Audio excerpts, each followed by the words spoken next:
ಪ್ರಕಟಣೆ ಗ್ರಂಥ 3ನೇ ಅಧ್ಯಾಯ 16-17 ವಚನಗಳನ್ನ ನಾವು ಧ್ಯಾನಿಸ್ಲಿಕ್ಕೆ ಹೋಗ್ತಾ ಇದ್ದೀವಿ. ಅದು ಧ್ಯಾನಿಸ್ಲಿಕ್ಕೆ ಹೋಗೋದಕ್ಕಿಂತ ಮುಂಚೆ ನಾನು ಕಳೆದ ಹಿಂದಿನ ತರಗತಿಗಳಲ್ಲಿ ಲವೋದಿಕೆ ಎಂಬುದಾಗಿ ಹೇಳುವಾಗ ಅದು ಸೆಕೆಂಡ್ ಆಂಟಿಯೋಕಸ್ನವನ ಪತ್ನಿ, ಆಕೆ ಹೆಸರಲ್ಲಿ ಆ ನಗರವು, ಆ ಪಟ್ಟಣವು ಕಟ್ಟಲ್ಪಟ್ಟಿತು ಎಂಬುದಾಗಿ ಹೇಳಿದ್ದೆನು. ಮತ್ತು ಅದರ ಒಂದು ಆತ್ಮಿಕ ಸ್ಥಿತಿಯನ್ನು ನಾವು ನೋಡುವಾಗ ಉಗುರು ಬೆಚ್ಚನ ಸ್ಥಿತಿ ಇತ್ತು ಎಂಬುದಾಗಿ ನಾವು ಕೇಳಿಸ್ಕೊಂಡೆವು. ಅಷ್ಟು ಮಾತ್ರವಲ್ಲ, ಅದು ತಣ್ಣಗೂ ಅಲ್ಲ, ಬೆಚ್ಚಗೂ ಅಲ್ಲ. ಆ ಉಗುರು ಬೆಚ್ಚನ ಸ್ಥಿತಿ ತಿರುಗಿ ಜನ್ಮಿಸಿದ ಸ್ಥಿತಿ, ಜನ್ಮಿಸಿದಾಗಿರುವ ಸ್ಥಿತಿಗೆ ಮತ್ತು ಆತ್ಮಿಕ ಜೀವನವಿಲ್ಲದೆ ಇರುವಂತ ಲೌಕಿಕ ಜೀವನಕ್ಕೆ ಮಾರು ಹೋಗಿರುವಂತಹ ಸ್ಥಿತಿಯನ್ನ ಸೂಚಿಸುವುದರಿಂದ ನಮಗೇನು ಇಷ್ಟವಿಲ್ಲದೋ ಅದನ್ನು ನಾವು ಬಾಯಿಂದ ಕಾರು ಬಿಡ್ತೇವೆ. ಹಾಗೆ ಕರ್ತನಾದ ಯೇಸು ಕ್ರಿಸ್ತನು ಯಾವ ಸಭೆಗೂ ಹೇಳದೇ ಇರುವಂತ ಒಂದು ಮಾತು ಆತನು ಹೇಳಿದ್ದು ಲವೋದಿಕೆಯ ಸಭೆಗೆ, ನಾನು ನಿನ್ನನ್ನು ನನ್ನ ಬಾಯಿಂದ ಕಾರಿ ಬಿಡುವೆನು. ಬಾಯಿಂದ ಕಾರಿ ಬಿಡುವೆನು ಎಂಬುದಾಗಿ ಹೇಳುವಾಗ ಕರ್ತನಲ್ಲಿ ಪ್ರಿಯವಾದ ಅಯಿಷ್ಟಕರವಾಗಿರುವಂತಹದ್ದು, ಕರ್ತನಿಗೆ ಒಪ್ಪಿಗೆ ಆಗದೆ ಇರುವಂತಹ ಸ್ಥಿತಿನಲ್ಲಿರುವಂತ ಸಭೆ. ಲವೋ ಅಂದ್ರೆ ಪ್ರಜೆ ಅಂತ ಅರ್ಥ. ಡೈಕಸ್, ಲವಡೈಕಸ್ ಎಂಬ ಗ್ರೀಕು ಪದದ ಅರ್ಥವನ್ನ ನಾವು ಗಮನಿಸಿ ನೋಡಿದ್ರೆ, ವಿಶ್ಲೇಷಣೆ ಮಾಡಿದ್ರೆ, ಜನ ಸಮೃದ್ಧಿ, ಜನರ ನಿರ್ಣಯ, ಪ್ರಜಾಪ್ರಭುತ್ವದ ಒಂದು ರೀತಿನಲ್ಲಿರುವಂತ ಆಳ್ವಿಕೆ ಅದು. ಹಾಗಾಗಿ ಆ ಜನರ ಒಂದು ಸ್ವಯಂ ಸಮೃದ್ಧಿ, ನಾವು ಯಾರಿಗೂ ಕಮ್ಮಿ ಇಲ್ಲ ಅಂತಕ್ಕಂಥ ಒಂದು ಹುಂಬತನ ಅಥವಾ ಒಂದು ರಿಚ್ನೆಸ್, ಐಶ್ವರ್ಯವಂತದ ಒಂದು ಅಹಂ ತುಂಬಿರುವಂತ ಸ್ಥಳ ಆಗಿ ಲವೋದಿಕೆಯ ಪಟ್ಟಣ ಮಾರ್ಪಟ್ಟಿತ್ತು ಪ್ರಿಯರೇ. ಆ ಸಭೆ ಅಂದ್ಕೊಳ್ತಿರುವಂತಹದ್ದನ್ನ ನಾವು 16-17 ವಚನಗಳಲ್ಲಿ ಕಾಣ್ತೇವೆ. ಏನ್ ಅಂದ್ಕೊಳ್ತಿತ್ತು? ಐಶ್ವರ್ಯವಂತನು, ಸಂಪನ್ನನು, ಒಂದರಲ್ಲಿಯೂ ಕೊರತೆ ಇಲ್ಲದವನು, ಸೆಲ್ಫ್ ಸಫಿಷಿಯನ್ಸಿ. ಈ ಕಾಲದಲ್ಲಿ ಇದೇ ಸಮಸ್ಯೆ ನಮಗೂ ಕೂಡ ನಮ್ಮ ಪ್ರಪಂಚದಲ್ಲಿ. ಒಂದು 100 ವರ್ಷದ ಹಿಂದೆ ಅಮೆರಿಕ ದೇಶ ಹೇಗಿತ್ತೋ, ಅಂದ್ರೆ ಈಗ ನಮ್ಮ ದೇಶ ಪ್ರಾಯಶಃ ನಾವು ನೆನೆಸೋದಾದ್ರೆ 100 ವರ್ಷದ ಹಿಂದೆ ಇಂಗ್ಲೆಂಡ್ ಹೇಗಿತ್ತೋ ಆ ರೀತಿಯ ಅವರ ಆಧುನಿಕತೆ, ಅವರ ನಾಗರಿಕತೆಯನ್ನು ಮೀರುವಂತ ಸ್ಥಿತಿನಲ್ಲಿ ನಮ್ಮ ದೇಶವೂ ಆಗಿದೆ. ಎಲ್ಲ ದೇಶಗಳಲ್ಲಿ ಕೂಡ ಇವಾಗ ಪ್ರಯಾರಿಟಿ ಚೇಂಜ್ ಆಗಿದೆ. ಒಂದು ಕಾಲ ಇತ್ತು, ಬಡತನ ಇತ್ತು. ಆದ್ರೆ ಈಗ ಬಡತನದ ಪ್ರಶ್ನೆಗಿಂತ, ಈಗ ನಿರುದ್ಯೋಗ ಪ್ರಶ್ನೆಗಿಂತ ಈಗ ಹೆಚ್ಚಾಗಿರುವಂತ ಒಂದು ಪ್ರಶ್ನೆ ಏನಪ್ಪ ಎಂಬುದಾಗಿ ನಾವು ನೋಡುವಾಗ, ಜನರಿಗೆ ತೃಪ್ತಿ ಇಲ್ಲ. ಸಮೃದ್ಧಿ ಇದೆ ಆದರೆ ಸಂತೃಪ್ತಿ ಇಲ್ಲ. ಹಣ ಇದೆ ಆದರೆ ಆನಂದವಿಲ್ಲ. ಯಾಕೆ ಈ ರೀತಿಯ ಒಂದು ಐಶ್ವರ್ಯವಂತ ದಾರಿದ್ರ್ಯ, ಒಂದು ಕಾಂಟ್ರಡಿಕ್ಟರಿ ಸಿಚುಯೇಷನ್, ಒಂದು ಪ್ಯಾರಾಡಾಕ್ಸಿಕಲ್ ಸಿಚುಯೇಷನ್. ಆದುದರಿಂದ ಅವರು ಐಶ್ವರ್ಯವಂತರಾದರೂ ಕೂಡ ಇದು ಲೌಕಿಕ ದೃಷ್ಟಿಯಲ್ಲಿರುವ ಐಶ್ವರ್ಯ ಎಂಬುದಾಗಿ ನಾವು ಮೊದಲನೇ ಹಂತದಲ್ಲಿ ಆಲೋಚನೆ ಮಾಡಬೇಕು. 2 ಭಾಗಗಳಾಗಿ ನಾವು ವಿಂಗಡಣೆ ಮಾಡಿಕೊಳ್ಳೋಣ 16-17 ವಚನಗಳನ್ನು. ಒಂದು ರೋಮನ್ ಲೆಟರ್ ಹಾಕೊಂಡಿರ್ರಿ, ನಿಮ್ಮ ಹತ್ರ ಸತ್ಯವೇದ ಹತ್ತಿರ ಇದ್ರೆ ಇಟ್ಕೊಂಡಿರಿ. ಏನು ವಾಕ್ಯಗಳನ್ನು ಸಹೋದರಿಯರು ಅಥವಾ ಸಹೋದರರು ಓದ್ತಾರೆ ಆ ವಾಕ್ಯಗಳನ್ನು ತಾವು ಕೂಡ ಓದಿ. ನಮ್ಮ ಉದ್ದೇಶ ಏನಂದ್ರೆ, ಸತ್ಯವೇದದ ಉದ್ದೇಶ ಏನಂದ್ರೆ ಸತ್ಯ ದರ್ಶನ ಆಗ್ಬೇಕು. ವಾಕ್ಯ ಸ್ವರೂಪಿಯಾದ ದೇವರನ್ನು, ವಾಕ್ಯ ಸ್ವರೂಪಿಯಾದ ದೇವರ ಚಿತ್ತವನ್ನು, ಆತನ ಉದ್ದೇಶವನ್ನು, ಆತನ ಒಂದು ಸಂದೇಶವನ್ನ ನಾವು ಗ್ರಹಿಸ್ಕೊಳ್ಬೇಕು ಪ್ರಿಯರೇ. ಹಾಗಾಗಿ ಪದಗಳು ಅಲ್ಲ, ಅಕ್ಷರಗಳಲ್ಲ, ಪದಗಳಲ್ಲಿ ಅಕ್ಷರಗಳಲ್ಲಿ ಅಂತರ್ಲೀನವಾಗಿರುವಂತ ಆತ್ಮಾರ್ಥವಾದ ಅರ್ಥ, ಆತ್ಮಪೂರ್ಣವಾದಂತ ಪರಿಚರ್ಯೆ, ಆತ್ಮಪೂರ್ಣವಾಗುವಂತ ಸೇವೆ ನಾವು ಮಾಡಬೇಕಾಗಿರೋ ಅವಶ್ಯಕತೆ ಇದೆ. ಆದ್ದರಿಂದ ಪ್ರಿಯ ದೈವ ಜನರೇ, ದಯಮಾಡಿ ಗಮನದಲ್ಲಿ ಇಟ್ಕೊಳ್ಳಿ. 2 ಭಾಗಗಳಾಗಿ, ಒಂದು ಲೌಕಿಕ ದೃಷ್ಟಿಯಲ್ಲಿ ಇರುವ ಐಶ್ವರ್ಯ, ಲವೋದಿಕೆಯ ಸಭೆಯಲ್ಲಿರುವಂತಹದ್ದು. ಎರಡನೇದಾಗಿ ಆತ್ಮಿಕ ದೃಷ್ಟಿಕೋನದಿಂದ ನೋಡಿದರೆ ಐಶ್ವರ್ಯವಂತನ ಐಶ್ವರ್ಯ 5 ರೀತಿಗಳಲ್ಲಿರುವಂತಹ ಒಂದು ಏನು ದೌರ್ಭಾಗ್ಯ ಸ್ಥಿತಿ, ದುರವಸ್ಥೆ ಸ್ಥಿತಿ, ದಾರಿದ್ರ್ಯ ಸ್ಥಿತಿ, ಕುರುಡುತನ, ದಿಗಂಬರತ್ವ ಅಂತಕ್ಕಂಥ ಆಪಾದನೆಗಳನ್ನು ಹೊಂದಿರುವಂತಹ ಸಭೆಯಾಗಿ ಲವೋದಿಕೀಯ ಸಭೆ ಇದೆ. ಇದನ್ನು ನಾವು ಕ್ರಮಬದ್ಧವಾಗಿ ಧ್ಯಾನಿಸೋಣ. ನಮಗೆ ನೀಡಲ್ಪಟ್ಟಿರುವ ಸಮಯದ ಒಳಗಡೆನೆ ದಯಮಾಡಿ ಪ್ರಕಟಣೆ ಗ್ರಂಥ 3ನೇ ಅಧ್ಯಾಯ 16-17 ವಚನಗಳನ್ನ ಓದಬೇಕೆಂಬುದಾಗಿ ನಾನು ಕೇಳ್ಕೊಳ್ತೇನೆ. ಪ್ರಕಟಣೆ ಗ್ರಂಥ 3ನೇ ಅಧ್ಯಾಯ 17, 16, 17. ನೀನು ಬೆಚ್ಚಗೂ ಇಲ್ಲದೆ ತಣ್ಣಗೂ ಇಲ್ಲದೆ ಉಗುರು ಬೆಚ್ಚದಾಗಿರುವುದರಿಂದ ನಿನ್ನ ನನ್ನ ಬಾಯೊಳಗಿಂದ ಕಾರುವೆನು. ನೀನು ಅಂದ್ರೆ ಲವೋದಿಕೀಯ ಸಭೆ ನಿನ್ನ ವಿಷಯದಲ್ಲಿ, ಅಂದ್ರೆ ಆ ಸಭೆ ತನ್ನ ವಿಷಯದಲ್ಲಿ ನಾನು ಐಶ್ವರ್ಯವಂತನು ನಾನು ಎಂಬುದಾಗಿ ಹೇಳುವಾಗ ಆ ಸಭೆ ತನ್ನ ಬಗ್ಗೆ ತಾನು ಹೇಳ್ಕೊಳ್ಳುವಂಥದ್ದು. ಅಂದ್ರೆ ಕೆಲವರು ನಾನು, ನನಗೇನು, ನನ್ನದು, ಆ ಪದಗಳು ಬಂದಾಗ್ಲೇನೆ ಅವು ಉಪಯೋಗಿಸೋದಕ್ಕೆ ನಾವು ಭಯಪಡ್ಬೇಕು. ದೇವರಿಂದ ಈ ಕಾರ್ಯ ಆಯ್ತು ಅಂತ ಹೇಳುವುದಾದ್ರೆ ದೇವರಿಗೆ ಸ್ಥಾನ ಕೊಟ್ಟು ನಾವು ನಮ್ರತೆಯಿಂದ ವಿನಮ್ರತೆಯಿಂದ ತಗ್ಗಿಸ್ಕೊಂಡಾಗ ಆಗತ್ತೆ. ನಾನ್ ಮಾಡಿದ್ದೀನಿ, ನನ್ನಿಂದ ಇದಾಗಿದ್ದು, ಐ ಓನ್ಲಿ ಡಿಡ್ ಇಟ್ ಅನ್ನೋದಾದ್ರೆ, ನಾನು ಅನ್ನೋ ಪದ ಬಂದ್ರೆ ನಾವುಗಳು ಮುಂದಕ್ಕೆ ಇರ್ತೀವಿ, ಆದರೆ ದೇವರ ಆತ್ಮ ನಡೆಸಿರುವ ಕಾರ್ಯ ಹಿಂದಕ್ಕೆ ಹೋಗುತ್ತದೆ. ಲವೋದಿಕೀಯ ಸಭೆಯವರಲ್ಲಿ ಇರ್ತಕ್ಕಂಥ ಒಂದು ಜಿಜ್ಞಾಸೆ ಅದೇ, ಅವರಲ್ಲಿ ಇರ್ತಕ್ಕಂಥ ಒಂದು ಸ್ಥಿತಿ, ನಾನು ನಾನು ನಾನು ನಾನತ್ವ. ಇವತ್ತಿನ ಒಂದು ಆತ್ಮೀಯ ಜೀವಿತದ, ಇವತ್ತಿನ ಒಂದು ಸಭಾ ಜೀವಿತಗಳಲ್ಲಿ ಈ ನಾನತ್ವ ತುಂಬಿರುವಂತ ಸಿಚುವೇಶನ್ಸ್ ನಿಂದ ಅನೇಕ ಸಂದರ್ಭಗಳಲ್ಲಿ ದೇವರ ಕಾರ್ಯ ಕೂಡ ಕಷ್ಟ ಆಗ್ತಾ ಇದೆ ಅಥವಾ ನಷ್ಟ ಆಗ್ತಾ ಇದೆ. ಆದ್ರಿಂದ ಪ್ರಿಯರೇ, ಇಲ್ಲಿ ಒಂದೊಂದು ಮಾತು, ಒಂದೊಂದು ಪದ ನಾವು ವಿಶ್ಲೇಷಣೆ ಮಾಡಿ ನೋಡುವಾಗ ಲವೋದಿಕೀಯ ಸಭೆಯ ಕಾಲಘಟ್ಟದ ಸ್ಥಿತಿನ ನಾವು ಕಾಣ್ತೇವೆ. ನಾನು ಐಶ್ವರ್ಯವಂತನು, ಸಭೆ ಅಂದ್ಕೊಳ್ತಿರುವಂತಹದ್ದು ಲವೋದಿಕೀಯ ಸಭೆ. ನಾನು ಸಂಪನ್ನನು, ಒಂದರಲ್ಲಿಯೂ ಕೊರತೆ ಇಲ್ಲದವನು ಎಂದು ಹೇಳಿಕೊಳ್ಳುತ್ತಿ. ಅಲ್ಲಿಗೆ ಸೆಮಿಕೋಲನ್, ಅಂದ್ರೆ ಅರ್ಧ ಸತ್ಯ ದೇವರ ವಾಕ್ಯ ನಮಗಲ್ಲಿ ತಿಳಿಸಿದೆ. ಇದು ನಂತರದ ಭಾಗ. ಆದರೆ ಅಲ್ಲಿ ಆ ಪದ ಬಂತು ನೋಡಿ, ಕಂಜಂಕ್ಷನ್. ಅದನ್ನ ಇಂಗ್ಲಿಷ್ ನಲ್ಲಿ ಕಂಜಂಕ್ಷನ್ ಅಂತ ಹೇಳ್ತಾರೆ, ಲಿಂಕರ್ಸ್ ಅಂತಾನು ಹೇಳ್ತಾರೆ, ಲಿಂಕಿಂಗ್ ವರ್ಡ್ ಅಂತ. ಆ ಜೋಡಣೆ ಪದ ಇದೆಯಲ್ಲ, ಅದು ನೋಡಿ, ಆದರೆ ನೀನು ಕೇವಲ ದುರವಸ್ಥೆಯಲ್ಲಿ ಬಿದ್ದಿರುವಂತವನು. ನಿನ್ಮಷ್ಟಿಗೆ ನೀನು ಅಂದ್ಕೊಂಡ್ರೆ ಆಗಲ್ಲ, ಆದರೆ ನೀನು ಕೇವಲ ದುರವಸ್ಥೆಯಲ್ಲಿ ಬಿದ್ದಿರುವಂತ ಮನುಷ್ಯನು. ನಿನ್ನ ಪರಿಸ್ಥಿತಿ ದುರವಸ್ಥೆಯಲ್ಲಿದೆ. ನೋಡಿ, ಇನ್ನು ಏನೇನು ಆಪಾದನೆಗಳಿವೆ.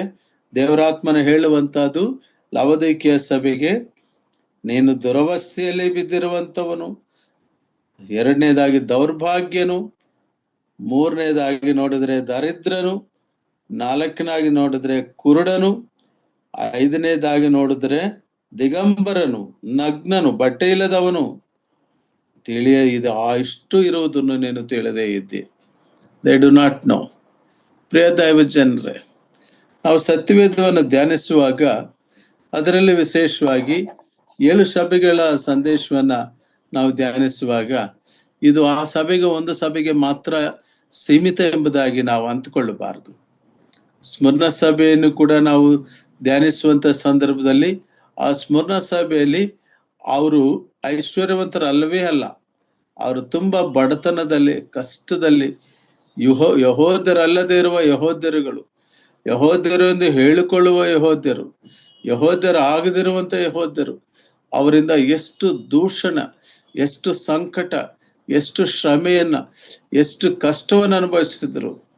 ಆದರೂ ಪ್ರೀತಿ ಇರುವಂತಹ ದೇವರು, ಹೆದರಬೇಡಿ, ನಾನು ನಿಮ್ಮೊಂದಿಗಿದ್ದೇನೆ ಎಂಬುದಾಗಿ ಹೇಳಿದ್ರು. ನೋಡ್ರಿ, ಪ್ರಕಟಣೆ ಗ್ರಂಥ 2ನೇ ಅಧ್ಯಾಯ ನಾವೊಂದು ಮಾತನ್ನಲ್ಲಿ ನಾವು ಕಾಣ್ತೇವೆ.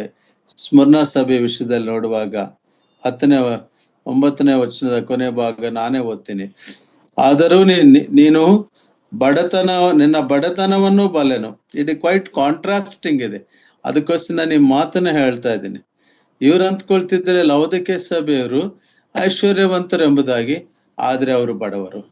ಇಲ್ಲಿ ಸ್ಮರಣ ಸಭೆಯವರು ಅಂದ್ಕೊಳ್ತಿದ್ದಾರೆ ಅವರು ನಿನ್ನ ಬಡತನವನ್ನು, ಸಂಕಟ ಇದೆ, ಬಡತನ ಇದೆ, ಆದರೆ ದೇವರು ಹೇಳ್ತಿದ್ದಾನೆ ನೀನು ಐಶ್ವರ್ಯವಂತನೇ. ಬಡತನವೇ ಐಶ್ವರ್ಯ ದೈವಿಕ ದೃಷ್ಟಿಕೋನದಿಂದ, ಆತ್ಮಿಕ ದೃಷ್ಟಿಕೋನದಿಂದ, ಕರ್ತನಾದ ಯೇಸು ಕ್ರಿಸ್ತನ ದೃಷ್ಟಿಕೋನದಿಂದ, ದೇವರ ದೃಷ್ಟಿಯಿಂದ. ಕರ್ತನಲ್ಲಿ ಪ್ರಿಯರೇ, ದೃಷ್ಟಿ ಬದಲಾದರೆ ಸೃಷ್ಟಿಯೇ ಬದಲಾಗುತ್ತೆ. ದೃಷ್ಟಿಕೋನ ಬದಲಾದರೆ, ಆ ದೃಷ್ಟಿಕೋನದಿಂದ ನಾವು ದೃಷ್ಟಿಸಿದ್ರೆ ದೈವತ್ವದ ಅವಗಾಹನ ನಮಗೆ ಸಿಗುತ್ತದೆ. ಈ ಒಂದು ಆತ್ಮೀಯ ಜ್ಞಾನ ನೀಡುವಂತವನು ಕರ್ತನು ತಾನೆ. ಈ ಗ್ರಂಥದಲ್ಲಿ ಈಗಾಗಲೇ ಸಹೋದರರು ಬಹಳ ಉತ್ತಮವಾದಂತ ಮಾತು ಹೇಳಿದರು. 2 ಕೊರಿಂಥ 3ನೇ ಅಧ್ಯಾಯ 15ನೇ ವಚನದಲ್ಲಿ ಈ ಗ್ರಂಥದಲ್ಲಿ ಬರೆದಿರುವಂತಹ ಮಾತುಗಳು ರಕ್ಷಣೆಯನ್ನು, ನಿಜಕ್ಕೂ ಅದು ಎಷ್ಟು ಅದ್ಭುತವಾದಂತ ಮಾತುಗಳು. ಜ್ಞಾನವನ್ನು, ತಿದ್ದುಪಡಿಗೆ ಮತ್ತು ನಮಗೆ ಜ್ಞಾನೋಪದೇಶವನ್ನು ನೀಡುವಂತ ಮಾತುಗಳು. ನಿಜ, ಆ ಮಾತುಗಳನ್ನು ನಾವು ಧ್ಯಾನಿಸ್ಕೊಳ್ತಾ ಇರುವಾಗ ಕರ್ತನಲ್ಲಿ ಪ್ರಿಯರೇ, ಒಟ್ಟಾರೆ ನಾವು ಧ್ಯಾನಿಸ್ತೇವೆ, ಇಂಟಿಗ್ರೇಟೆಡ್ ಆಗಿ ನಾವು ಧ್ಯಾನಿಸ್ತೇವೆ, ಹೋಲಿಸ್ಟಿಕ್ ಆಗಿ ನಾವು ಧ್ಯಾನಿಸ್ತೇವೆ. ಆ ಪದಗಳನ್ನ, ಆ ವಾಕ್ಯಗಳ ಅಂತರ್ಲೀನವಾಗಿರುವಂತ ಅರ್ಥವನ್ನ ನಾವು ಗ್ರಹಿಸ್ಕೊಂಡು ಧ್ಯಾನಿಸ್ತೇವೆ. ಲೋಕದ ದೃಷ್ಟಿಯಿಂದ ಐಶ್ವರ್ಯವಂತರಾಗಿರೋರು ದೇವರ ದೃಷ್ಟಿಯಲ್ಲಿ ಐಶ್ವರ್ಯವಂತರಲ್ಲ. ಅವರಿಗೆ ಎಷ್ಟೇ ಬಂಗಲೆಗಳಿರ್ಬೋದು, ಕಾರುಗಳಿರ್ಬೋದು, ಅಥವಾ ಎಷ್ಟೋ ಹಣ ಇರಬಹುದು, ಆದರೆ ದೈವಿಕ ದೃಷ್ಟಿಯಿಂದ ಅವ್ರು ನೋಡಿದಾಗ ಅವ್ರ ಬಡತನವೇ. ಏನೂ ತಿನ್ನೋದಕ್ಕೆ ಇಲ್ಲದೆ ಇರುವ ಬಡತನ ಇರಬಹುದು. ಎಲ್ಲೋ ಕಷ್ಟಪಟ್ಟು ಸೈಕಲಲ್ಲಿ ಹೋಗಿ 4-5 ಕರಪತ್ರಗಳನ್ನು ಹಂಚಿ, ಸುವಾರ್ತೆ ಸಾರಿ, ಸಭೆಯನ್ನು ಕಟ್ಟಿ, ಸಭೆಯವರು ಕೊಟ್ಟಿರುವ ಏನೋ ಅಷ್ಟೋ ಇಷ್ಟೋ ಕಾಸಿನಲ್ಲಿ ಗಂಜಿ ಕಾಯಿಸ್ಕೊಂಡು ತಿಂದು ಸಭೆಗಳನ್ನು ಕಟ್ಟಿರುವ ಸಭೆಗಳು ಇವೆ. ದೇವರ ದೃಷ್ಟಿಯಲ್ಲಿ ಯಾವ ಸೇವೆಯು ಚಿಕ್ಕದಲ್ಲ, ಯಾವ ಸೇವೆಯು ದೊಡ್ಡದಲ್ಲ. ದೇವರು ಯಾರಿಗೆ ಏನನ್ನು ಯಾವ ಕಾಲಕ್ಕೆ ನೇಮಿಸಿದಾನೋ ಆ ಕಾಲಘಟ್ಟದಲ್ಲಿ ನೇಮಿಸಲ್ಪಟ್ಟಂತ ಸೇವೆಯನ್ನ ತೂಚ ತಪ್ಪದೆ ಅದನ್ನ ನಿರ್ವಹಣೆ ಮಾಡಿಕೊಂಡು ಹೋಗಲಿಕ್ಕೆ ದೇವರಾತ್ಮನ ಸಹಾಯ ಮಾಡುವಾಗ ಹಿಂದೆ ಮುಂದೆ ನೋಡದೆ ಸಾಗಬೇಕು, ಮುಂದಕ್ಕೆ ಹೋಗಬೇಕು. ಆದ್ರಿಂದ ಪ್ರಿಯರೇ, ಈ ಲವೋದಿಕೆಯ ಸಭೆಗೂ ಸ್ಮರಣ ಸಭೆಗೂ ಒಮ್ಮೆ ಹೋಲಿಕೆ ಮಾಡಿ ನೋಡಿದ್ರೆ, ಬಡತನದಲ್ಲಿರುವ ಐಶ್ವರ್ಯವನ್ನ ಕಂಡಂತ ಸಭೆ ಸ್ಮರಣ ಸಭೆ, ಆದರೆ ಐಶ್ವರ್ಯದಲ್ಲಿ ಬಡತನವನ್ನು ಕಂಡಂತ ಸಭೆ ಲವೋದಿಕೆಯ ಸಭೆ. ಅರ್ಥ ಆಯ್ತು ಅಂತ ನಾನು ಅನಿಸ್ತೇನೆ. ಅರ್ಥ ಆಯ್ತಲ್ಲ? ಲವೋದಿಕೆಯ ಸಭೆ ಎಷ್ಟಾಗಿ ಐಶ್ವರ್ಯ ಇತ್ತು, ಸುಸಂಪನ್ನರು, ಸಂಪನ್ನರಾಗಿರುವವರು, ಒಂದರಲ್ಲಿ ಕೊರತೆ ಇಲ್ಲದಿರೋರು, ಆದರೆ ಅವರು ಲೌಕಿಕ ದೃಷ್ಟಿಯಲ್ಲಿ ಐಶ್ವರ್ಯ ಸಂಪನ್ನ. ಅದು ನಮಗೆ ಬೇಡವಾದದ್ದು ಪ್ರಿಯರೇ. ಈ ವಿಷಯದಲ್ಲಿ ವಿಶ್ವಾಸಿಗಳು ಮತ್ತು ಐಶ್ವರ್ಯ, ಅಥವಾ ವಿಶ್ವಾಸಿಗಳು ಮತ್ತು ಹಣ, ಅಥವಾ ವಿಶ್ವಾಸಿಗಳು ಮತ್ತು ದುಡ್ಡು ಎಂಬುದಾಗಿ ನಾವು ಯೋಚನೆ ಮಾಡಿದರೆ, ಈ ಸಂದರ್ಭೋಚಿತವಾಗಿ ದ ಕಾಂಟೆಕ್ಸ್ಟ್ ಹ್ಯಾಸ್ ಕಮ್. ಅದಕ್ಕೋಸ್ಕರ ನಾವು ಈ ಕಾಂಟೆಕ್ಸ್ಟುಲೈಸ್ ಸ್ಟಡಿ ನಾವು ಮಾಡಬೇಕಾಗಿರೋದ್ರಿಂದ ಇಲ್ಲಿ ನಾವು 1-2 ಮಾತುಗಳನ್ನು ಧ್ಯಾನಿಸೋಣ. ಲೌಕಿಕ ದೃಷ್ಟಿಯಲ್ಲಿ ಐಶ್ವರ್ಯ, ಸಂಪನ್ನತೆ ಅದು ಏನಾಗುತ್ತದೆ ಅಂತ ದಯಮಾಡಿ ನೋಡ್ರಿ. 1 ತಿಮೋತಿ 6ನೇ ಅಧ್ಯಾಯ 8-10 ವಚನಗಳು. 1 ತಿಮೋತಿ ಚಾಪ್ಟರ್ 6 ವರ್ಸ್ 8-10. 1 ತಿಮೋತಿ 6ನೇ ಅಧ್ಯಾಯ 8-10 ವಚನಗಳು.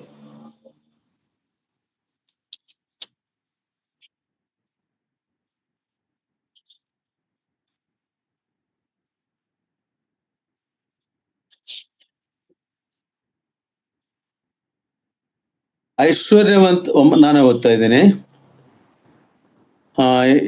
8-7 ಕೂಡ ಓದ್ತೇನೆ. ನಾವು ಲೋಕದೊಳಕ್ಕೆ ಏನೂ ತಕ್ಕೊಂಡು ಬರಲಿಲ್ಲವಷ್ಟೇ, ಅದರೊಳಗಿಂದ ಏನೂ ತಕ್ಕೊಂಡು ಹೋಗಲಾರೆವು. ನಮಗೆ ಅನ್ನವಸ್ತ್ರಗಳಿದ್ದರೆ ಸಾಕು. ಅಪೊಸ್ತಲನಾದ ಪೌಲ ಈ ಮಾತನ್ನು ಹೇಳ್ತಿದ್ದಾನೆ. ನಮಗೆ ಅನ್ನವಸ್ತ್ರಗಳಿದ್ದರೆ ಸಾಕು. ಐಶ್ವರ್ಯವಂತರಾಗಬೇಕೆಂದು ಮನಸ್ಸು ಮಾಡುವವರು ದುಷ್ಪ್ರೇರಣೆ ಎಂಬ ಉರುಳಿನಲ್ಲಿ ಸಿಕ್ಕಿಕೊಂಡು ಬುದ್ಧಿ ವಿರುದ್ಧವಾಗಿಯೂ ಹಾನಿಕರವಾಗಿಯೂ ಇರುವ ಅನೇಕ ಆಶೆಗಳಲ್ಲಿ ಬೀಳುತ್ತಾರೆ. ಇಂಥ ಆಶೆಗಳು ಮನುಷ್ಯರನ್ನ ಸಂಹಾರ ನಾಶನಗಳಲ್ಲಿ ಮುಳುಗಿಸುತ್ತವೆ. ಹಣದಾಸೆಯು ಸಕಲ ವಿಧವಾದ ಕೆಟ್ಟತನಕ್ಕೆ ಮೂಲವಾಗಿದೆ. ಪ್ರೇರೆ ವಿವರಿಸಬೇಕಾಗಿರೋ ಅವಶ್ಯಕತೆನೇ ಇಲ್ಲ. ಇಂಗ್ಲಿಷ್ನಲ್ಲಿ ಒಂದು ಮಾತು ಹೇಳ್ತಾರೆ, money is the root cause for all evil. ಎಲ್ಲ ಕೆಟ್ಟತನಕ್ಕೆ ಹಣವೇ ಮುಖ್ಯ ಕಾರಣ ಎಂಬುದಾಗಿ ಹೇಳ್ತಾರೆ. ಇನ್ನು ಕೆಲವರು ಹೇಳ್ತಾರೆ, ಮನಿ ಮೇಕ್ಸ್ ಮೆನಿ ಥಿಂಗ್ಸ್. ಹಣ ಏನೆಲ್ಲ ಕೆಲಸಗಳನ್ನು ಮಾಡ್ತದೆ ಎಂಬುದಾಗಿ. ಅಷ್ಟು ಮಾತ್ರವಲ್ಲ, ಇತ್ತೀಚಿನ ಈ ಗ್ಲೋಬಲೈಸ್ಡ್ ಕಾಂಟೆಕ್ಸ್ಟ್ನಲ್ಲಿ, ಈ ಒಂದು ಟೆಕ್ನಾಲಜಿಕಲ್ ವರ್ಲ್ಡ್ ಅಲ್ಲಿ ಮನಿ ಮೇಕ್ಸ್ ಮಂಕಿ ಥಿಂಗ್ಸ್ ಆಲ್ಸೋ. ಏನೇನೋ ಚೇಷ್ಟೆಗಳಿಗೆ ಹಣ ವೆಚ್ಚ ಆಗ್ತದೆ. ಹಾಗಾಗಿ ಹಣ ಅನ್ನೋದರ ಒಂದು ಕಾರ್ಯಗಳು ಎಷ್ಟು ವಿಚಿತ್ರವಾಗಿ ಈ ಕಾಲಘಟ್ಟಕ್ಕೆ ಹೋಗ್ತಾ ಇದೆ ಅಂತ. ಈ ಹಣ ಎಂಬುದು ಮನುಷ್ಯನನ್ನ ಯಾವ ಹಂತಕ್ಕೆ ತರ್ಕೊಂಡು ಹೋಗುತ್ತೆ ಅಂತ ಅಪೊಸ್ತಲನಾದ ಪೌಲ ಮಾತನ್ನು ಹೇಳ್ತಾನೆ. ಪ್ರಿಯರೇ, money is A good servant but a bad master. ಅವನ ಯಾಜಮಾನ್ಯದೊಳಗೆ ನಾವು ಹೋಗಬಾರ್ದು, ನಾವು ಅವನನ್ನು ನಮ್ಮ ಯಾಜಮಾನ್ಯಕ್ಕೆ ತಗೋಬೇಕು. ಪ್ರಿಯ ದೈವಜನರೇ, ಈ ವಿಷಯದಲ್ಲಿ ನನಗಿಂತ ತಮ್ಮೆಲ್ಲರಿಗೂ ಕೂಡ ಬಹಳ ಚೆನ್ನಾಗಿ ಗೊತ್ತಿರ್ತದೆ ಈ ವಿಷಯ ಎಂಬುದಾಗಿ ನಾನು ನೆನೆಸ್ತೇನೆ. ಯಾಕಂದ್ರೆ ಈ ಹಣದ ವಿಚಾರಕ್ಕಾಗಿ ಅನೇಕರು ಹಪಹಪಿಸುತ್ತಾ ಪ್ರಯಾಸ ಪಡುತ್ತಾ ಏನೋ ಹಣ ಒಂದಕ್ಕೆ ಎರಡರಷ್ಟು ಆಗುತ್ತಂತ ಮೋಸ ಹೋಗಿ ಯಾರಿಗೋ ಏನಕ್ಕೂ ಕೊಟ್ಟು ಎಷ್ಟೋ ಜನ ಕೈ ಸುಟ್ಟುಕೊಂಡಿರುವಂತವ್ರು ನಾವು ಕಾಣ್ತೇವೆ. ಸಂಹಾರ ನಾಶನಗಳಲ್ಲಿ ಇರ್ತಾರೆ, ತಮ್ಮನ್ನ ತಾವು ತಿಳಿದುಕೊಳ್ಳುತ್ತಾರೆ. ಪ್ರಿಯರೇ, ಇಫ್ ಗಾಡ್ ಗಿವ್ಸ್, ದೇವರು ಕೊಡುವುದಾದರೆ ಅದು ಓಕೆ. ಆದರೆ ಅದಕ್ಕಾಗಿ ಪ್ರಯತ್ನಿಸ್ತಾ ದುಡಿದರೂ ಕೂಡ ಪ್ರಯೋಜನ ಇರುವುದಿಲ್ಲ ಎಂಬುದಾಗಿ ಸತ್ಯವೇದ ವಾಕ್ಯ ಹೇಳುತ್ತೆ. ಹಾಗಾದ್ರೆ ನಮಗೆ ಮೆಟೀರಿಯಲಿಸ್ಟ್ ಬೆನಿಫಿಟ್ಸ್ ಬೇಡವಾ? ನಮಗೆ ಮೆಟೀರಿಯಲಿಸ್ಟಿಕ್ ಬ್ಲೆಸ್ಸಿಂಗ್ಸ್ ಬೇಡವಾ? ಬೇಕು. ಮತ್ತಾಯನ ಸುವಾರ್ತೆ 6ನೇ ಅಧ್ಯಾಯ 33-34 ವಚನ, ನೀವು ಆತನ ನೀತಿಗಾಗಿ ಆತನ ರಾಜ್ಯಕ್ಕಾಗಿ ತವಕ ಪಡಿರಿ, ನಿಮಗೆ ಅವೆಲ್ಲವೂ ಕೂಡ ನಿಮಗೆ ಕೊಡಲ್ಪಡ್ತವೆ. We need to try to build the kingdom of God. ನಾವು ಆತನ ರಾಜ್ಯವನ್ನು ಹುಡ್ಕೋಣ ಆಗಬೇಕು, ಆತನ ರಾಜ್ಯವನ್ನು ಕಟ್ಟೋರಾಗಿರ್ಬೇಕು. ಕರ್ತನಲ್ಲಿ ಪ್ರಿಯರೇ, ನಾವು ಆತನ ರಾಜ್ಯ ತುಂಬಿಸುವಂತರಾಗಬೇಕು. ಮಗಳು ಸೃಷ್ಟಿ ಒಳ್ಳೆಯ ಹಾಡನ್ನು ಹಾಡಿತು. ಸುತ್ತಮುತ್ತ ಹುಡುಕಿರಿ, ಸೇವೆಯನ್ನು ಮಾಡಿರಿ. ನಮ್ಮ ಕರ್ತನಾದ ಯೇಸು ಕ್ರಿಸ್ತನು ಅದೇ ಮಾತನ್ನ ಹೇಳ್ತಾನೆ. ಸಮಾರ್ಯ ಸ್ತ್ರೀ ಜೊತೆಯಲ್ಲಿ ಮಾತಾಡಿದ ನಂತರ ಶಿಷ್ಯರಿಗೆ, ಅಯ್ಯ, ನೀವಿನ್ನೂ 4 ತಿಂಗಳಿದೆ ಅಂತ ಹೇಳ್ತೀರಿ. 4ನೇ ಅಧ್ಯಾಯ ಯೋಹಾನ್ ಸುವಾರ್ತೆ 20-22 ವಚನಗಳು ಎಂಬುದಾಗಿ ನಾನು ನೋಡ್ತೇನೆ. ಇರ್ಲಿ. ಆಗ ಆತನು ಹೇಳ್ತಾನೆ, ಬೆಳೆ ವಿಸ್ತಾರವಾಗಿದೆ, ಬೆಳೆ ಬಂದಿದೆ, ಬೆಳ್ಳೆಗಾಗಿದೆ. ನೀವು ಹೇಳ್ತೀರಿ ಇನ್ನೂ 4 ತಿಂಗಳು ಎಂಬುದಾಗಿ. ಕಣ್ಣೆತ್ತಿ ಆ ಒಂದು ಹೊಲಗಳ ಕಡೆಗೆ ನೋಡ್ರಿ. They are ripen. ಈಗಾಗಲೇ ಅವು ಹಾರ್ವೆಸ್ಟ್ಗೆ ರೆಡಿ ಆಗಿದೆ, ಕೊಯ್ಲಿಗೆ ರೆಡಿ ಆಗಿದೆ. 9ನೇ ಅಧ್ಯಾಯ ಮತ್ತಾಯ ಸುವಾರ್ತೆ 9ನೇ ಅಧ್ಯಾಯದಲ್ಲಿ ಸ್ವಾಮಿ ಹೇಳ್ತಾರೆ, ಬೇಡಿಕೊಳ್ಳಿರಿ, ಕೆಲಸಗಾರರು ಕಮ್ಮಿ ಇದ್ದಾರೆ. ಇವತ್ತು we need people who work in the fields. ಕರ್ತನ ಕಾರ್ಯಗಳನ್ನು ಮಾಡುವವರು, ಶುಭವಾರ್ತೆಯನ್ನು ಸಾರ್ಲಿಕ್ಕಾಗಿ ತಮ್ಮ ಜೀವನವನ್ನೇ ಸಾಕ್ಷಿಯನ್ನಾಗಿ ಹೇಳುತ್ತಾ ಕ್ರಿಸ್ತನನ್ನ ಪರಿಚಯಿಸುವವರು, ಕ್ರಿಸ್ತನ ಸುವಾರ್ತೆಯನ್ನು ಸಾರುವಂತವರು ಅನೇಕರು ಬೇಕಾಗಿದೆ. But there are many people, ಅನೇಕರು they come forward to preach from the pulpit. Pulpit ಬೇಕಾಗಿದೆ, ಆದರೆ ವಿನಿಯಾರ್ಡ್ನಲ್ಲಿ ಕೆಲಸ ಬೇಕಾಗ್ತಾ ಇಲ್ಲ. ದ್ರಾಕ್ಷಿ ತೋಟದಲ್ಲಿ ಕೆಲಸ ಮಾಡ್ತಿಲ್ಲ. ಕೆಲವರಿಗೆ ಹೋಗಿ ಸುವಾರ್ತೆ ಸಾರೋ ಅನುಭವ ಇಲ್ಲ, ಸೆರೆಮನೆಗಳಿಗೆ ಹೋಗೋ ಅನುಭವ ಇಲ್ಲ, ಅಥವಾ ಹಳ್ಳಿಗಾಡಿನ ಜನರನ್ನ ಅವರಿಗೆ ನಮ್ಮ ಜೀವಿತದ ಮುಖಾಂತರವಾಗಿ ಶುಭವಾರ್ತೆಯನ್ನ ಹೋಗಿ ಸಾರುವಂತ ಅನುಭವ ಇರಲಿಲ್ಲ. ಕರ್ತನಲ್ಲಿ ಪ್ರಿಯರೇ, ನಮ್ಮ ದೇವರು ಬಯಸುವಂತದ್ದು ಆ ರೀತಿಯಾಗಿರುವಂತಹದ್ದು. ಆದ್ರೆ ಈ ದಿನಮಾನಗಳಲ್ಲಿ everything is made topsy turvy. The people want to make use everything. ದೇವರನ್ನ ತಮ್ಮ ಅನುಕೂಲಕ್ಕೆ ಉಪಯೋಗಿಸ್ಕೊಳ್ಬೇಕೆಂಬುದಾಗಿ ಬಯಸ್ತಿದ್ದಾರೆ ಹೊರತು ಅವರ ಜೀವಿತದಲ್ಲಿ ದೇವರ ಚಿತ್ತ ಏನಿದೆ, ನನ್ನ ಜೀವಿತದಲ್ಲಿ ದೇವರ ಚಿತ್ತ ಏನಿದೆಯೋ ಅದನ್ನ ನಾನು ಅನುಸರಿಸಬೇಕು ಎಂಬುದಾಗಿರುವಂತ ದೃಷ್ಟಿಕೋನ ಇಲ್ಲ. ಆಸೆ ದುಡಿಯುವುದು. ಸತ್ಯವೇದ ಏನ್ ಹೇಳುತ್ತೆ? ದುಡಿಯೋ ವಿಷಯದಲ್ಲಿ ಕೂಡ ನಾವು ಸ್ವಲ್ಪ ಆಲೋಚನೆ ಮಾಡೋಣ. ಜ್ಞಾನೋಕ್ತಿಗಳು 23ನೇ ಅಧ್ಯಾಯ 4-5 ವಚನಗಳನ್ನು ಓದಿ ದಯಮಾಡಿ. ಜ್ಞಾನೋಕ್ತಿಗಳ ಗ್ರಂಥ 23ನೇ ಅಧ್ಯಾಯ 4-5 ವಚನಗಳು.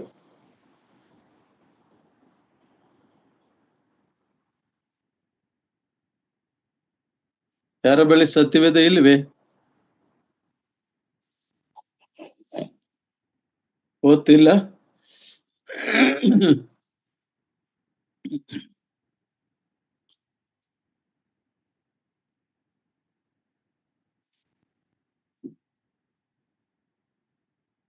ನಾನೇ ಓದ್ತೀನಿ. ದುಡ್ಡಿನ ಆಸೆಯಿಂದ ದುಡಿಯಬೇಡ, ಸ್ವಬುದ್ಧಿಯನ್ನೇ ಆಶ್ರಯಿಸಬೇಡ. ನಿನ್ನ ದೃಷ್ಟಿಯು ಧನದ ಮೇಲೆ ಎರಗುತ್ತದೋ, ಧನವು ಅಷ್ಟರೊಳಗೆ ಮಾಯವಾಗುವುದು.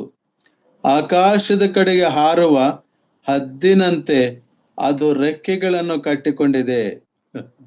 ಕರ್ತನಲ್ಲಿ ಪ್ರಿಯರೇ, ದೇವರ ವಾಕ್ಯ ಎಷ್ಟು ಸತ್ಯ ಅಲ್ವ.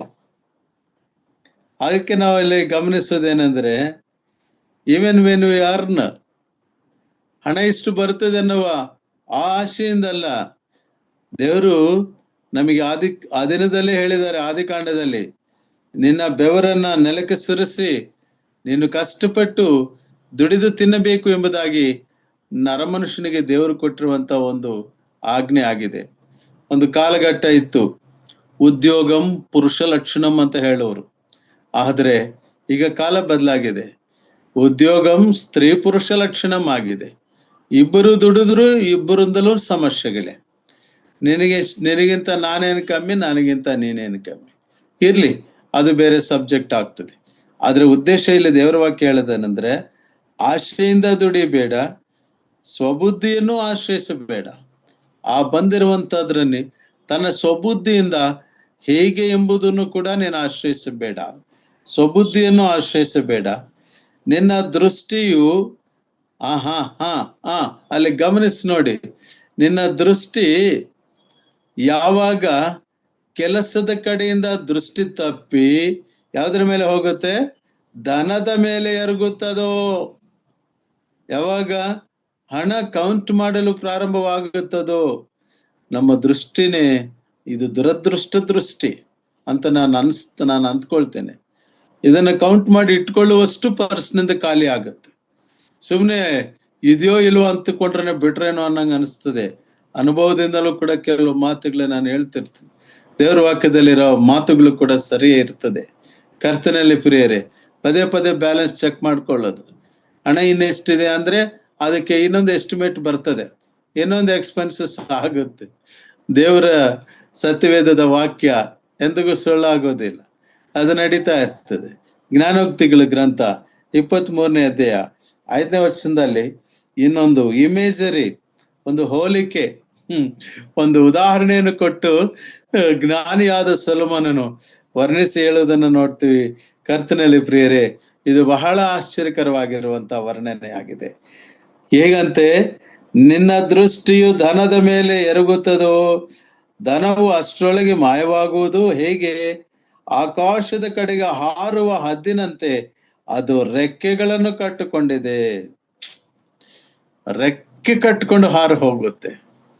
ಎಷ್ಟೊತ್ತು ಇದ್ದದ್ದು ಇಲ್ಲದೇ ಇರೋ ಹಾಗಾಗತ್ತೆ. ಏಕೆಂದ್ರೆ ಅದರ ಒಂದು ಛಾಯೆಯೇ ಹಾಗೆ. ಕರ್ತನಲ್ಲಿ ಪ್ರಿಯ ದೈವ ಜನರೇ, ಲವೋದಿಕೀಯ ಸಭೆಯು ಐಶ್ವರ್ಯವಂತನು ನಾನು ಎಂಬುದಾಗಿ ಹೆಚ್ಚು ಹೆಚ್ಚು ಅಹಂಕಾರದಿಂದ ನಡೆಯುತ್ತಿರುವಾಗ ದೇವರ ವಾಕ್ಯ, ದೇವರ ವರ್ತಮಾನ ಆ ಸಭೆಗೆ ಬಂದದ್ದು. ನೀನು ಐಶ್ವರ್ಯವಂತನ ಅಂದ್ಕೊಳ್ತಿದ್ದ ಐಶ್ವರ್ಯವಂತನಲ್ಲ, ನಿನ್ನ ದುರವಸ್ಥೆ ಏನು ನಾನು ಹೇಳ್ತೀನಿ ನೋಡು ಅಂತ 2ನೇ ಭಾಗದಲ್ಲಿ ವಿವರಣೆ ಆಗುವಂಥದ್ದು ನಾವು ಕಾಣ್ತೇವೆ. ಪ್ರಾಯಶಃ ಕಾಲದ ಇತಿಮಿತಿ ಒಳಗಡೆ ನಾನು ಈಗ ನೋಡುವಾಗ 2ನೇ ಭಾಗಕ್ಕೆ ಹೋಗ್ಲಿಕ್ಕೆ ಆಗಲ್ಲ. ಅದರ ಮೊದಲನೇ ಭಾಗವನ್ನೇ ನಾವು ಚೆನ್ನಾಗಿ ಅರ್ಥ ಮಾಡ್ಕೊಳ್ಳೋಣ. ಲೌಕಿಕ ದೃಷ್ಟಿಯಲ್ಲಿನ ಐಶ್ವರ್ಯ ಸಂಪನ್ನತೆಯೋ ಅದು ನಶ್ವರ, ಅದು ನಾಶವಾಗುವಂತಹದ್ದು, ಮಾಯವಾಗುವಂತಹದ್ದು. ಅದು ಹೇಗೆ? ಯೌವನದಲ್ಲಿ ನೋಡ್ರಿ, ಅದು ಹಾರುವ ಹದ್ದಿನಂತೆ ರೆಕ್ಕೆ ಕಟ್ಟಿಕೊಂಡು ಹಾರು ಬಿಡುವಂತಹದ್ದು. ಇಂಥ ಒಂದು ಪರಿಸ್ಥಿತಿ ಲವೋದಿಕೀಯ ಸಭೆಯ ಸ್ಥಿತಿ ಹೀಗೆ ಆಗ್ತಾ ಇದೆ. ಐಶ್ವರ್ಯವಂತರು ಅಂದುಕೊಂಡ್ರು ಅವ್ರಿಗೆ ಐಶ್ವರ್ಯವು ಇರ್ತಿಲ್ಲ. ಅದರ ಐಶ್ವರ್ಯವು ದೇವರು ಕೊಡ್ತಾನೆ. ಸತ್ಯವೇದ ನಮ್ಮನ್ನು ಬಡತನದ ಬೇಗೆಯಲ್ಲಿ ಅಥವಾ ಏನೋ ಒಂಥರ ತುಂಬಾ ಪಾವರ್ಟಿ ಕಂಡೀಷನ್ ಅಲ್ಲಿ ಸಫರ್ ಆಗ್ಬೇಕು ಅಂತ ದೇವರ ವಾಕ್ಯ ನಮ್ಗೆ ಹೇಳ್ತಿಲ್ಲ. ದೇವರ ವಾಕ್ಯ ನಮ್ಗೆ ಹೇಳುವುದಂದ್ರೆ, ನಾವು ಆತನ ಮಾರ್ಗಗಳಲ್ಲಿ ನಡೆಯುವುದಾದರೆ, ನಾವು ಆತನ ಆಜ್ಞೆಗಳನ್ನು ಅನುಸರಿಸಿ ನಡೆಯುವುದಾದರೆ, ನಾವು ಆತನ ವಾಕ್ಯಕ್ಕೆ ಅನುಸಾರವಾಗಿ ನಡೆಯುವುದಾದರೆ ದೇವರು ನಮಗೆ ನೀಡುವಂತದ್ದನ್ನ ನೀಡುವನಾಗಿದ್ದಾನೆ. ಹೇಗೆ? ಒಂದು ವಚನ ನೋಡ್ಕೊಂಡು ನಾವು ಮುಕ್ತಾಯ ಮಾಡಿಕೊಳ್ಳೋಣ. ಕೊನೆಯದಾಗಿ 1ನೇ ಸಮುವೇಲನ ಗ್ರಂಥ 2ನೇ ಅಧ್ಯಾಯ 7ರಿಂದ 8 ವಚನಗಳು. 1 ಸಾಮುವೇಲ್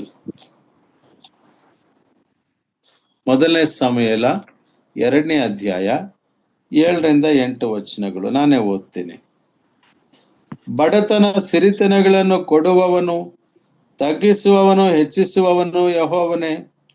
ಆತನು ದೀನರನ್ನು ಧೂಳಿಯಿಂದ ಎತ್ತಿ, ದರಿದ್ರನನ್ನು ತಿಪ್ಪೆಯಿಂದ ಎಬ್ಬಿಸಿ, ಪ್ರಭುಗಳೊಂದಿಗೆ ಕುಳ್ಳಿರಿಸಿ ಅವನಿಗೆ ಮಹಿಮಾಸನವನ್ನು ಬಾಧ್ಯತೆಯಾಗಿ ಅನುಗ್ರಹಿಸುವನಾಗಿದ್ದಾನೆ.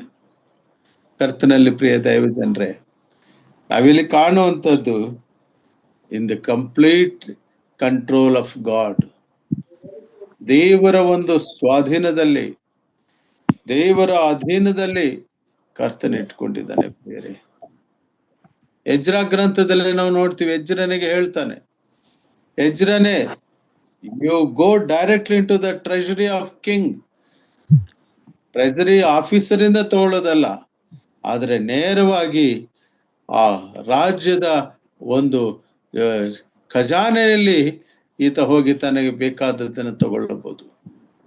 ಬಡತನವನ್ನು ಸಿರಿತನವನ್ನು ಕೊಡುವವನು ಯೆಹೋವನೇ. ಅದರಿಂದ ಪ್ರಿಯರೇ, ಲೌಕಿಕ ದೃಷ್ಟಿಯಿಂದ ಬರುವ ಐಶ್ವರ್ಯವು ಸಂಪನ್ನತೆಗಾಗಿ ನಾವು ಪ್ರಯಾಸ ಪಡದೆ ದೇವರ ರಾಜ್ಯಕ್ಕಾಗಿ ಪ್ರಯಾಸ ಪಡಬೇಕು. ಲವೋದಿಕೀಯ ಸಭೆ ಆ ರೀತಿ ಇರಲಿಲ್ಲ. ಅದಕ್ಕೆ ಅದು ಉಗುರು ಬೆಚ್ಚನ ಸ್ಥಾನದಲ್ಲಿರುವಂತಹದ್ದು. ಲೌಕಿಕ ದೃಷ್ಟಿಯಿಂದ ಹಂಚ್ಕೊಳ್ತದೆ, ನನಗೇನು ಕಮ್ಮಿ ಇಲ್ಲ ಅಂತ. ಆದ್ರೆ ಎಷ್ಟು ತಿಂದರೂ ಅವ್ರಿಗೆ ತೃಪ್ತಿ ಆಗ್ತಿಲ್ಲ. ಹಣ ಇದೆ, ಐಶ್ವರ್ಯ ಇದೆ, ಕಾರುಗಳಿವೆ, ಏನಿದ್ರೂ ಪ್ರಯೋಜನ ಇಲ್ಲ. ಒಂದು ತಿಂದ್ರೆ ಹೆಚ್ಚು ಕಮ್ಮಿ ಆಗತ್ತೆ. ಕರ್ತನಲ್ಲಿ ಪ್ರಿಯ ದೈವಜನರೇ, ದೇವರ ಮಾರ್ಗಗಳಲ್ಲಿ ನಾವು ನಡೆಯುವುದಾದರೆ ದೇವರು ನಮ್ಮನ್ನು ಆಶೀರ್ವದಿಸಿ ನಡೆಯುವಂತನಾಗಿರ್ತಾನೆ. ಕರ್ತನ ಈ ವಾಕ್ಯಗಳನ್ನು ಆಶೀರ್ವದಿಸಲಿ.